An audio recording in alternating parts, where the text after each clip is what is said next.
Hello friends, আপনি কি ক্রমাগত ওঠা হিচকিতে ক্লান্ত হয়ে পড়েছেন যা আপনার কাজকর্মেও ব্যাঘাত ঘটাচ্ছে? আসুন তাহলে আজকে আমার চ্যানেল হেলথ প্লাসের এই ভিডিওতে আমরা হিচকির রহস্যময় জগতে ডুব দিয়ে কারণগুলো এবং সমাধান খুঁজে দেখার চেষ্টা করি।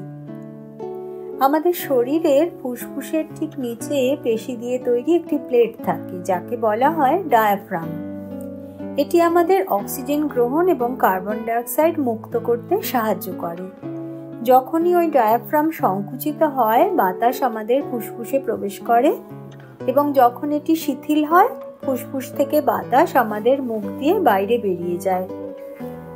ডায়াফ্রামের এই সংকোচন প্রসারণ নিয়ন্ত্রণ করে আমাদের ব্রেইন অর্থাৎ মস্তিষ্ক। এটা দেখা গেছে যে আমাদের হিচকি তখনই হয় যখন আমাদের মস্তিষ্ক ডায়াফ্রামকে শক্ত হওয়ার সংকেত দেয়, যার ফলে আমাদের গলা দিয়ে হঠাৎ করেই প্রচুর বাতাস চলাচল করে।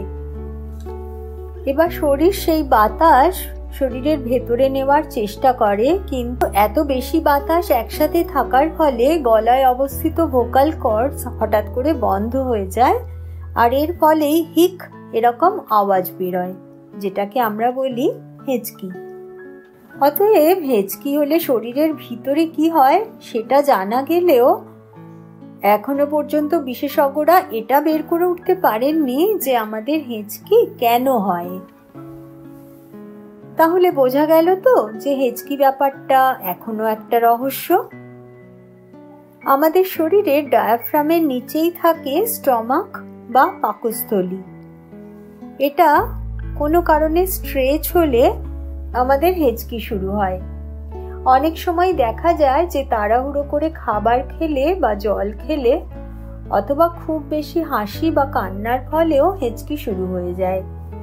আপনারা এটা জেনেও অবাক হবেন যে শুধু মানুষই নয়, অন্যান্য কিছু প্রাণীদেরও হেঁচকি হয়।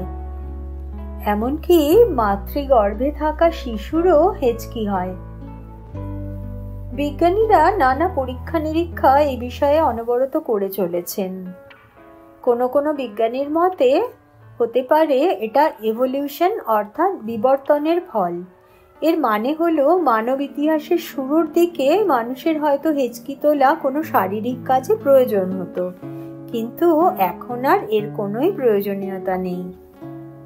হেঁচকি যেমন নিজে থেকে শুরু হয়, থেমেও যায় নিজে নিজেই।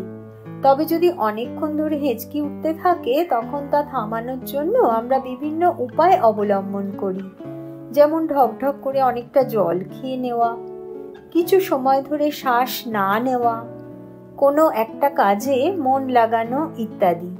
কিন্তু দেখা যায় যে এইসব উপায়গুলো সবার ক্ষেত্রে কাজে আসে না।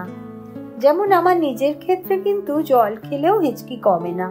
একমাত্র অন্যমনস্ক হলেই কখন যে কমে যায় নিজেও টের পাই না। আপনি কি করেন হেঁচকি উঠলে সেটা থামানোর জন্য? কমেন্টসে লিখে জানান আমায়। আজ তাহলে এখানেই শেষ করি। ভিডিওটি ভালো লাগলে লাইক, শেয়ার ও চ্যানেলটি সাবস্ক্রাইব করার অনুরোধ রইল। দেখা হবে আবার অন্য একটি ভিডিও নিয়ে। ততদিন সবাই ভালো থাকবেন, সুস্থ থাকবেন।